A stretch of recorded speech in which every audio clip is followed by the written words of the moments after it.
Maligayang pagbati sa iyo, kaibigan. Mabuti nakabalik ka sa channel na ito o di kaya nasumpungan mo ang channel na Aralin sa Filipino. Munting kahilingan sa iyo, kaibigan. Huwag kalimutang i-like at mag-subscribe sa channel na ito para mas updated ka sa mga bago pang lalabas na video tungkol sa Aralin sa Filipino. Narito na ang nilalaman ng video na ito sa kabuuan. Unawain natin ang iba't ibang uri ng pang-abay. Una, pang-abay na pamanahon. Ikalawa, pang-abay na pamaraan. At ang ikatlo, pang-abay na panlunan. Sa unang bilang, ang pang-abay na pamanahon ay nagbibigay turing sa kilos ng pandiwa. Ito ay nagsasaad kung kailan ginawa, ginagawa o gagawin ang kilos. Narito na ang unang uri ng pang-abay na pamanahon. Ito ay may pananda, gamit ang salitang nang, sa, noon, kung, kapag, tuwing, buhat, mula, umpisa, hanggang. Narito ang halimbawa.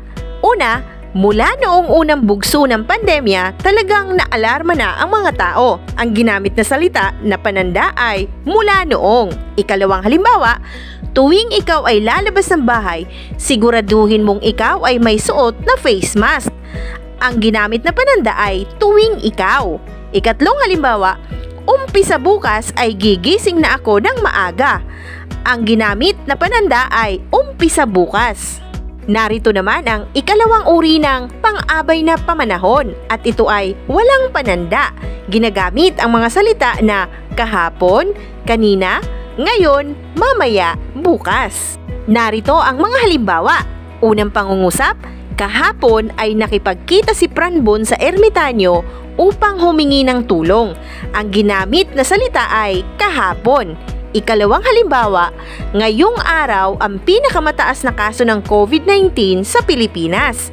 Ang ginamit na salita ay ngayon. Ikatlong halimbawa, bukas malalaman ang resulta ng kanyang rapid test. Ang ginamit na salita ay bukas. Napapansin mo ba ang mga salitang nakasalungguhit sa halimbawang pangungusap na aking binanggit? Ito ay halimbawa ng mga pang-abay na pamanahon na walang pananda. Bakit nga ba?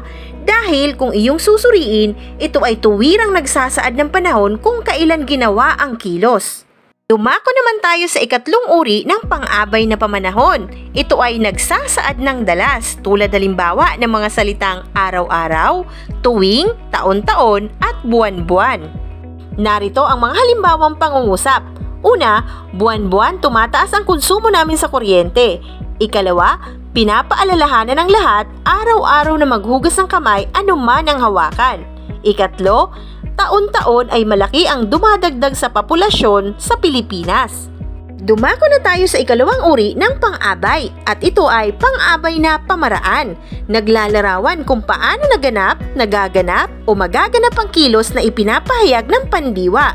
Ginagamit sa ganitong uri ng pang-abay ang mga panandang nang, na at nang. Narito ang mga halimbawang pangungusap. Una, kinamayan niya ako ng mahigpit. Ikalawa, matamlay siyang kumilos dahil sa masamang balita na inihatid ng kanilang kapitbahay. Ikatlo, niyakap niya ako ng mahigpit dahil ngayon lang kami nagkita sa loob ng 8 taon. Dumako na tayo sa ikatlong uri ng pang-abay at ito ay pang-abay na panlunan. Ito ay nagsasaad ng lugar kung saan naganap ang pangyayari. Sa makatwid, ito ay nagsasabi kung saan ginawa, ginagawa at gagawin ang kilos sa pangungusap.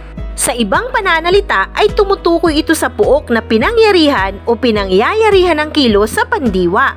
Karaniwang ginagamit ang mga pariralang may, sa, kina o kay. Ginagamit ang sa kapag ang kasunod ay isang pangalang pambalana o isang panghalip. Ginagamit naman ang kay at kina kapag ang kasunod ay pangalang pantangi na pangalan ng isang tao. Narito ang mga pangungusap na halimbawa. Una, si Patricia ay nagtatrabaho bilang nurse sa isang pampublikong ospital. Ikalawang halimbawa, kina Nena at June ang mga paninda na iyan. Ikatlong halimbawa, ipinataw ni Mang Ben ang demanda laban kay Juan dahil sa kasong pagnanakaw.